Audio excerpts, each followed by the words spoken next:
آج کل زمانہ بہت بدل گیا، جو چیزیں پہلے ایکسپیکٹڈ تھیں اب وہ شاید نہیں رہیں. تو مجھے کافی ایسے بچے ملے ہیں کہ شادی کے بعد وہ کہتے ہیں کہ ہم بچے نہیں پیدا کرنا چاہتے. اگر وہ یہ چاہیں کہ ہم، مطلب میں یہ پوچھنا چاہتی ہوں کہ کیا ضروری ہے کہ شادی شدہ جوڑے بچے ضرور پیدا کریں؟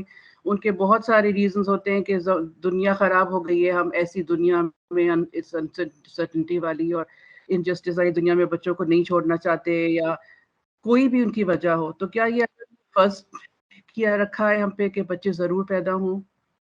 نہیں، نہ شادی کرنا فرض ہے، نہ بچے پیدا کرنا فرض ہے. اس کا عرض انسان میں رکھا گیا ہے، اس کے فوائد بتانے چاہیے اور ترغیب بھی دینی چاہیے.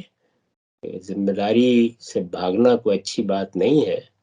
اللہ تعالیٰ نے جس امتحان میں ڈالا ہے اس کے سارے ہی پہلوؤں میں آدمی کو سلام ہونا چاہیے، لیکن لازم نہیں ہے. بہت سے غیر معمولی لوگ ہیں جنہوں نے شادی ہی نہیں کی، اسی طرح بہت سے لوگ ہیں کہ جنہوں نے اولاد پیدا نہیں کی. تو یہ سب چیزیں آپ کی ثوابدید پر ہیں. اللہ تعالیٰ نے لازم نہیں کیا، نہ شادی کرنا لازم کیا ہے، نہ بچے پیدا کرنا لازم کیا ہے.